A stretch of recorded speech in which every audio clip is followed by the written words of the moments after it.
no dia 26 de novembro de 2017, o jovem Mateus Dutra Tomás Aldeia, que certamente nunca imaginou que ia estar na prédica de um rabino. Ele tinha 17 anos e ele tomou o seu café da manhã reforçado. E como tinha planejado, saiu da sua casa em Embu das Artes para pegar o ônibus. O tempo passava e o ônibus não chegava. E quando veio, estava lotado. Quem anda de ônibus sabe que ônibus lotado sempre demora mais, porque ele para em todos os pontos. E quando ele para, demora para as pessoas conseguirem sair do ônibus. E para quem quer entrar, conseguir entrar, porque o ônibus está cheio. Quando finalmente o Mateus conseguiu chegar ao seu destino, a Faculdade de Economia, Administração e Ciências Contábeis da USP, os portões tinham acabado de se fechar. Ele viu frustrado o seu sonho de tentar uma vaga para o curso de Publicidade e Propaganda da USP. Naquele ano, ele não podia mais prestar a FUVEST. Tinha que esperar um ano a mais.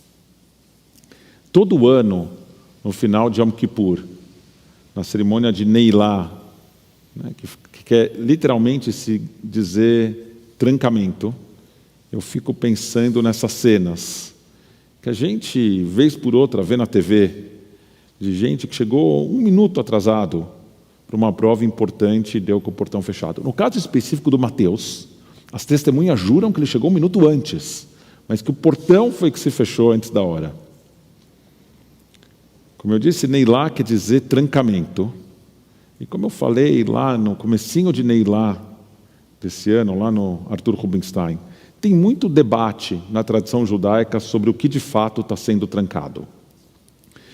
Pessoalmente, eu não acredito que os portões da Teshuvá, que os portões para o processo de introspecção, autoanálise e transformação se tranquem em nenhum momento. Eu acho que eles estão nos esperando o ano inteiro, só aguardando que a gente dê o primeiro passo, pronto para que a gente use a chave, que sempre leva no bolso, que a gente abra a porta e pé ante pé a gente entre nesse espaço.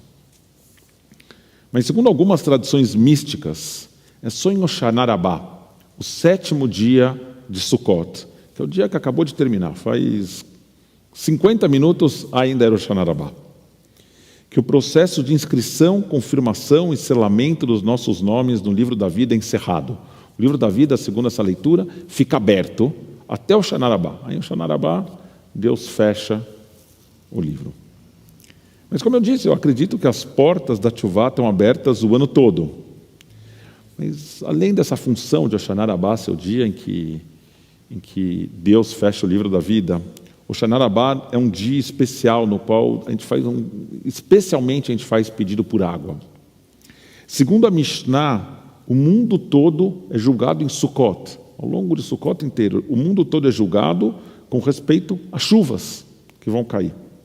E as comemorações das noites de Sukkot, na época que o templo ainda existia, faziam uso intenso de água, com muita música e dança. Realmente uma expressão do conceito de que Sukkot é Zman Simchateinu, um dos nomes da festa, o tempo da nossa alegria. De acordo com a Mishnah, uma pessoa que não tenha visto Simchat Beit HaShoevah, que é o nome que essas comemorações noturnas recebiam, nunca viu alegria na vida.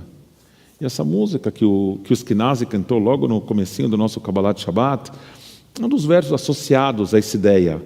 O Shavte Maim Besasson Mimaneia Yeshua. Vocês devem tirar água com alegria das fontes da redenção.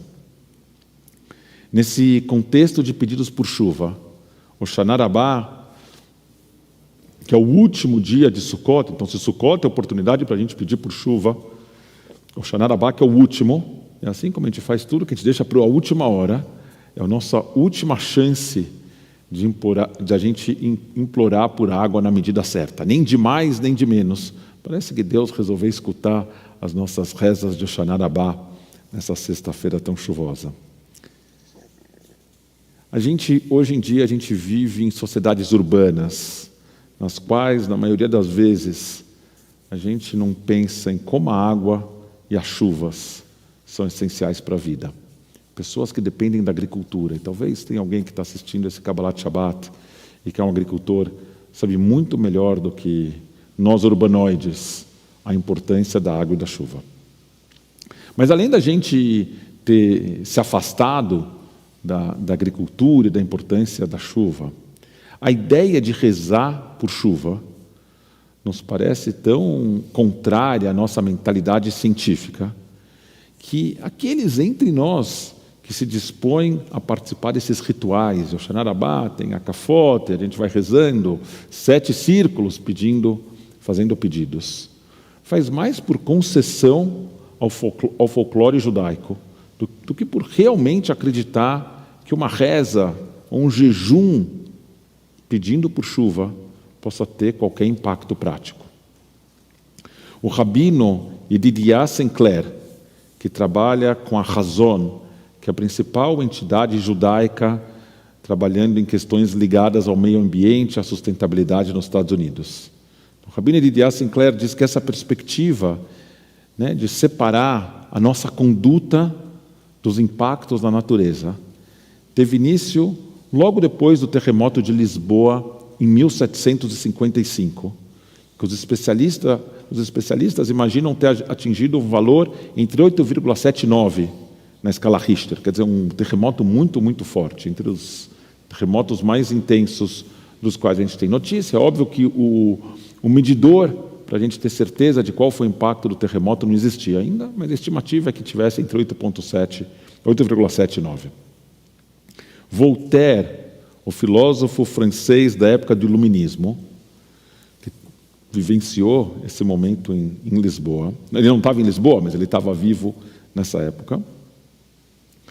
Ele disse que ele não podia acreditar que fosse possível atribuir qualquer impacto teológico ao invento, dar qualquer explicação teológica, e que o terremoto teria acontecido pelas forças da natureza e da física, e não pelo desígnio de um Deus benevolente ou que tivesse querido punir algum grupo em Lisboa. O paradigma da dissociação entre os eventos naturais, como os terremotos, ou os eventos climáticos, e a dissociação entre esses eventos e o comportamento humano se estabeleceu quase que inconteste desde então. E ficou nessa posição sem contestação até o final do século XX. De acordo com o rabino Sinclair, o furacão Katrina, que causou estragos enormes em Nova Orleans em 2005, foi o primeiro desastre natural na qual essa perspectiva foi questionada. De acordo com o consenso científico, a ação humana tem sim levado a fenômenos climáticos mais extremos, tempestades, furacões, secas, incêndios muito mais devastadores do que eram no passado. Tendências históricas têm que ser analisadas em contextos mais amplos. É difícil a gente pegar um evento num ano e falar que é uma tendência histórica. Mas nas últimas semanas, São Paulo teve algum dos dias mais quentes desde que a temperatura passou a ser registrada, ainda na década de 30 do século XX. E olha que ainda faltam 2 meses para o início do verão. Mais de 1/4, pensa nisso, mais de 1/4 do Pantanal já foi queimado esse ano. A Califórnia enfrenta incêndios terríveis que colocam em risco milhões de pessoas. Depois do Katrina, vários outros furacões igualmente destrutivos afetaram tanto o sul quanto o meio-oeste dos Estados Unidos. Esse ano, a Europa sofreu inundações como não via há 500 anos. A África Oriental e a América do Sul sofreram com nuvens de gafanhotos devastadoras. A ideia de que a ação humana tem, sim, impacto nos fenômenos naturais não parece hoje tão absurda como achavam os filósofos iluministas. O rabino Sinclair diz que o tratado de Tanit, do Talmud Tanit, que quer dizer jejum, que fala dessa prática judaica da gente jejuar por chuva. Então, o Rabino diz que o Tratado de Ta'anit do Talmud deveria ser chamado de Tratado das Mudanças Climáticas. Tal é a relevância dos assuntos que lá são levantados para a discussão do impacto da ação humana sobre o clima e sobre a nossa condição de vida nesse planeta. Ele diz que as primeiras 10 páginas do volume tratam muito pouco da reza ou do jejum e falam muito sobre o estado das coisas na sociedade que levam a mudanças nas condições do clima, dizendo que as chuvas vão parar por causa dos roubos, que as chuvas vão parar por causa das trapaças que as pessoas praticam. Tratar das questões das chuvas leva rapidamente, no Tratado de Ta'anit, à conclusão de que a forma de resolver esse problema não é através das rezas, mas através da regeneração social e espiritual. Mary Evelyn Tucker e John Grimm, um casal que dirige o Fórum de Religião e Ecologia da Universidade de Yale, nos Estados Unidos, escreveram: uma crise ambiental dessa complexidade e abrangência não é resultado apenas de certos fatores econômicos, políticos e sociais. É também uma crise moral e espiritual que, para ser tratada, vai exigir uma compreensão filosófica e religiosa mais ampla de nós mesmos, como criaturas da natureza, inseridos em ciclos de vida e dependentes de ecossistemas. As religiões precisam, portanto, ser reexaminadas à luz da atual crise ambiental. A verdade é que a tradição judaica está esplendidamente bem equipada para tratar desses assuntos. Eu quero convidar cada um de vocês a pegar o Sidur físico que vocês têm, esse lindo novo, a edição do Shabbat Shalom, ou o arquivo que vocês têm em PDF, e abri-los na página 16. Eu vou ler a tradução dos 3 parágrafos do Shema, mas não a tradução que está no Sidur, a tradução do Rabino Arthur Waskow, que eu acho que é uma excelente apresentação dos temas, em termos relevantes para a nossa realidade, e em particular para a questão da sustentabilidade. Então vocês vão acompanhar, vocês vão perceber onde o Rabino Arthur Waskow está mais próximo da tradução literal, ou ele está mais distante. Escreve o Rabino Waskow: se você ouvir, realmente escutar o eu, aquele eu que fala por todo o universo, esse eu que fala do fundo de cada um de nós, como nosso ser mais pleno, mais completo. Se você ouvir, realmente escutar o que eu ensino sobre os vínculos que te conectam com a totalidade de toda a vida, para amar a respiração da vida e trabalhar pelo poder criativo do mundo, com todo o teu coração e a cada respiração. Então, as chuvas vão cair como deveriam, os rios vão correr, os céus vão sorrir, e a boa terra vai te alimentar com abundância como os grãos, com alegria como o vinho, com suavidade como o azeite. Mas, se você dividir o mundo em partes e escolher um ou alguns para adorar, deuses como riqueza ou poder, ou a ganância, ou a ambição, ou vício em fazer e produzir sem interrupção para ser ou para praticar o Shabat, então a harmonia que você quebrou vai com seus estilhaços destruir a tua harmonia. A chuva não vai cair ou vai ser ácida. Os rios não vão correr ou vão transbordar, porque você não deixou solo que a chuva pudesse encharcar. E os próprios céus se tornarão teus inimigos. A camada de ozônio vai deixar de te proteger. O dióxido de carbono que você despejar no ar vai queimar o teu planeta. E você vai perecer da boa terra que o sopro da vida exala por você. Então, deixa essas verdades se estabelecerem no teu coração. Respire-as a cada sopro. Encha cada ação das tuas mãos com elas. E guie os teus olhos para enxergar profundamente a observar as luzes delas. Ensine-as às crianças que viverão ou morrerão em um planeta que você transformou em ruínas, o que você fez florescer. Compartilhe-as uns com os outros em suas casas, ao escolher como comer e como se aquecer. Compartilhe-as em suas estradas, quando decidir como viajar e quais combustíveis usar. Compartilhe-as conforme você cruzar cada limiar de vez em quando, de um lugar para o outro. Então, os teus dias e os dias dos teus filhos serão maduros e completos e muitos. O que as árvores inspirarem, você inspirará. O que você inspirar, as árvores vão inspirar. Como o sopro da vida jurou para aqueles que vieram antes de você, assim será também para você e para aqueles que te seguirem. A terra será tão harmoniosa quanto o céu. Aquele que é ilimitado disse a Moshe: fale com os filhos de Israel, diga-lhes para fazerem tzitzit nas pontas das suas roupas, ao longo das suas gerações. Lhes peça que coloquem no canto um tzitzit de fio azul royal. Esse é o seu tzitzit.